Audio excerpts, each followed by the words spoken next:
Doctor ortho, अब दर्द भी घुटने टेकेगा। मणिपुर में पिछले कुछ महीनों से जारी राजनीतिक अनिश्चितता अब एक बार फिर सुर्खियों में आ गई है। फरवरी 2025 में मुख्यमंत्री एन बीरेन सिंह के अचानक इस्तीफे के बाद राज्य में राष्ट्रपति शासन लागू कर दिया गया था, जिसे अगस्त में 6 महीने के लिए बढ़ा दिया गया। इस बीच राष्ट्रीय स्वयंसेवक संघ के सरसंघचालक मोहन भागवत के हालिया मणिपुर दौरे और उनके बयान ने राज्य में सरकार गठन की संभावनाओं को नई दिशा दे दी है। संघ प्रमुख मोहन भागवत इस समय मणिपुर के 3 दिवसीय दौरे पर हैं। इम्फाल में आयोजित एक कार्यक्रम में उन्होंने पहली बार खुलकर इस मुद्दे पर बात की।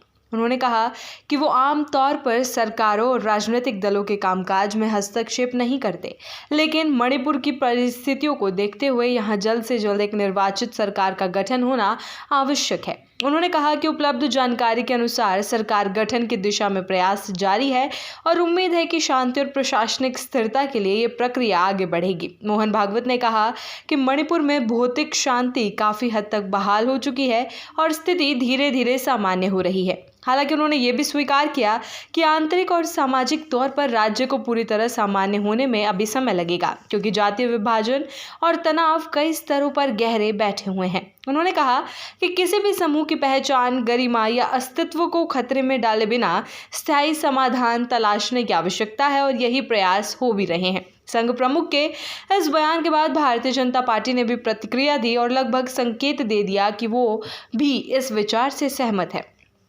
पार्टी की ओर से जारी बयान में कहा गया कि केंद्र सरकार की नज़र स्थिति पर लगातार बनी हुई है और राज्य में सामान्य स्थिति बहाल होने की प्रक्रिया तेजी से आगे बढ़ रही है। बयान में कहा गया कि मणिपुर में जो भी कदम उठाए जाएंगे वे पूरी तरह देश और राज्य के हित में होंगे। इसके बाद राजनीतिक हलकों में चर्चा और तेज हो गई है कि आने वाले दिनों में मणिपुर में एक बार फिर चुनी हुई सरकार की वापसी हो सकती है। चूंकि राज्य विधानसभा 2027 तक अपना कार्यकाल पूरा करने वाली है, इसलिए नई सिरे से सरकार गठन को लेकर संभावनाएं पूरी तरह खुली हुई हैं। राष्ट्रपति शासन लागू होने के बाद विधानसभा को निलंबित कर दिया गया था, लेकिन भंग नहीं किया गया था, जिससे सरकार गठन का संवैधानिक रास्ता भी सुरक्षित बना हुआ है। मणिपुर की मौजूदा स्थिति का मूल कारण मई 2023 में भड़की भीषण जातीय हिंसा है, जिसने पूरे राज्य को विभाजित कर दिया था। मैतई और कुकी समुदायों के बीच शुरू हुई इस हिंसा ने देखते देखते व्यापक रूप ले लिया था। 2 साल पहले शुरू हुई इस हिंसा में अब तक करीब 260 से अधिक लोगों की जान जा चुकी है।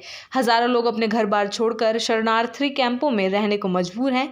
कई इलाके पूरी तरह से शून्य जनसंख्या वाले क्षेत्रों में बदल चुके हैं और दोनों समुदायों के बीच अविश्वास अभी भी गहराई से मौजूद है।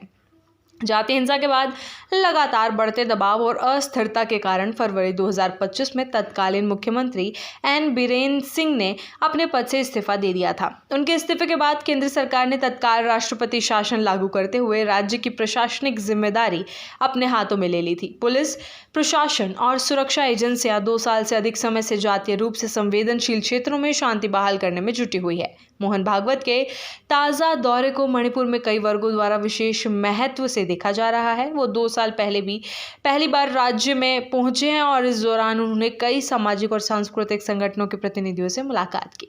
माना जा रहा है कि उनका यह दौरा केवल सांकेतिक नहीं, बल्कि राज्य में शांति बहाली और राजनीतिक पुनर्संरचना से जुड़ा हुआ है। डॉक्टर ऑर्थो, अब दर्द भी घुटने टेकेगा।